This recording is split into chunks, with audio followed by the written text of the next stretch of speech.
Dan John here from danjohnuniversity.com. If you read my book, Can You Go? In my 1, 2, 3, 4 step assessment, step number 1 is can you stand on one foot for 10 seconds? I mean, it's an if-then proposition. If you can, we move on. And if you can't, we stop right there and I send you to a medical doctor. Well, that's great.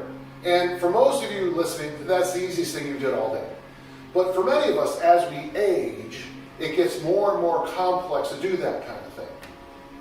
I was working today with a 75-year-old man who could barely stand up from a couch. Well, my 3 big coaching cues, stay tall, squeeze, and balance, are nice things to say, but it might not help him. I'm going to give you several examples of exercises I use to help you regain whatever the magic is. You can call it balance, you can call it agility, you can call it anything you want, to regain the ability to stand on one foot for 10 seconds. The number one thing I want to tell you is a very, very kind of fun thing in a way. Do chores standing on one foot. This is my electric toothbrush. It goes through 4 cycles when I brush my teeth. So it could be just as easy to do something as simple as this. And yes, I'm brushing my teeth.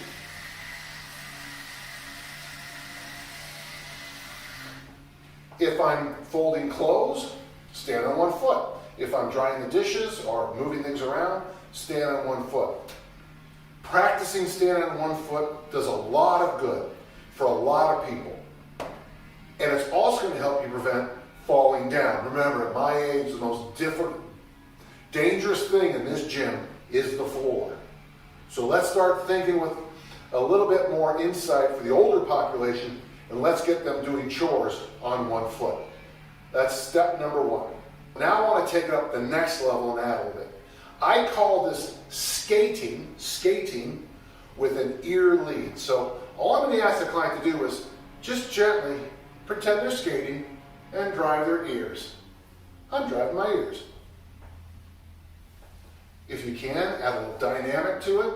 And the reason I ask you to drive with your ear is I'm trying to get you to lose your balance a little bit. Practice losing your balance and regaining it. Lose your balance and regain it. There's an interesting drill that goes along with this, which is great for athletics. I mean, really good for athletes. You take the ball, any ball is good, this is just a lacrosse ball, and you stick it in the chin like this, and what it does, big word of the day, exacerbates balance issues. So as I go like this, I'm putting my body in that startle reflex. And by the way, I'm not faking being out of balance. I ask basketball players to practice back dribbling drills with this in there. Soccer players to practice ball skills with this. It doesn't work as well as throwers, but when you can get them to do this at least once, it's eye-opening. Here's the funny thing. When I take the ball out of the jaw, when I turn off that startle reflex, magically, my balance, I'm not faking any of this. It's just funny. I feel so much better here. The skating drill, step 2 in getting people their balance and their ability to move around by themselves better. Here's an interesting thing I've discovered. When you have people step up in a box, give them a target. In this example here, I'm just going to use left, right, and center. But you could put little dots there. You could put little numbers there. You could even put 3 different coins there. So when you're training something, you say, okay, center, left, right, right. Whoa, whoa. Center, left, right, right, right, center, left, center, right. By giving them a target, magically, the whole body magically becomes more balanced and more stable. I've said this a lot of times. I'm not a big fan of one-legged work. But if I was to hang a thread from this ceiling and all you did was touch the thread. It's not strong enough to hold your body weight, and you did a one-legged drill, your balance would be better. By getting the person to focus on a target, very often you improve their balance by just giving their eyes and much of their brain something else to do. It's very easy to do this, and you can do it by yourself, but it is more fun to challenge somebody else in the drill. Step 4 in improving the test, the number 1, standing on one foot. Let me show you the next drill. It's marching in place. What we call in this gym MIP, march in place. But what I want you to do is march slower until you practically stop. That's the whole drill. We march in place a lot, especially after goblet squats, hip flexor stretches, swings, goblet squats, Olympic lifts, because we picked this up from my good friend Tim Anderson, Original Strength. After you do those drills, marching in place helps bring the pelvic bowl back underneath the rib cage. It reminds everybody what we're supposed to be doing. Again, we're working with clients who are striving to keep their balance, to keep their freedom, to live alone, to be able to get up and down off the toilet, to be able to do chores in their home. And in some cases, these same drills make athletes even better. I've had a number of surgeries in my life. I'm not proud of it, but I have titanium hips caused by a condition I was born with called pistol grip hips. And one of the things you discover when you have bad knees, bad hips, bad ankles, bad feet, is you begin to limp. How do you teach someone to stop limping?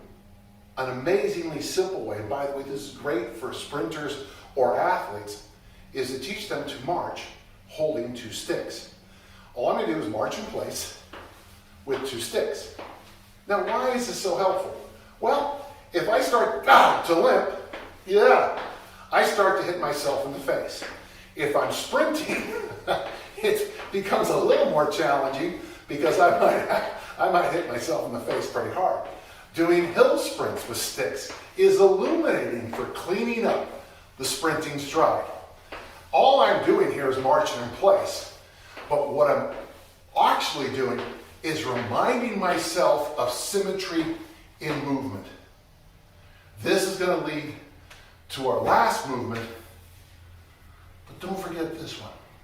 Whenever I find myself going back to old patterns, I grab 2 sticks and I march in place. And within seconds, I get rid of my bad gait. Thank you. The thing about all these little drills I've showed you is that, it's really helpful for that 75-year-old client I worked with this morning who has a hard time getting up from her couch. But all these drills can also help elite athletes improve without a lot of pomp and circumstances and nor a lot of pain, their balance and their ability to move. This last one is a takeoff from the march in place drills. So remember, we're just going to march in place. We're not using sticks this time. And as good as that is, a couple of years ago, because of the weather, we started doing our loaded carries inside the facility here instead of going outside because it's so cold. Well, we do suitcase carries march in place. And what we began to notice is that when you do suitcase carry march in place, very quickly you discover that slowing down makes it hard. In fact, stopping makes it even harder. And this became the vertical bird dog series. So you start simply with marching in place, and then on this case, it's in my left hand, left foot down. Step 1 is simply bringing that right knee up. Step 2 on this side, bring the right knee up and go vertical with the hand. Hold that there for as long as you can. Step 3, shift over to the right side, bring the left knee up. Oh, and there's a balance issue. And then step 4, it's hard to talk and do these drills. Step 4, bring the left knee up and do the bird dog. That little series, a loaded, asymmetrical march in place, helps with balance. And the other thing you'll pick up is how tight this part of your body gets when you do this exercise. My good friend Stu McGill constantly emphasizes the importance of the suitcase carry. Well, now we can take the suitcase carry indoors and make it part of training people to master and improve the 1 foot test. Standing on 1 foot for 10 seconds or longer. Thanks so much for listening. I'm Dan John.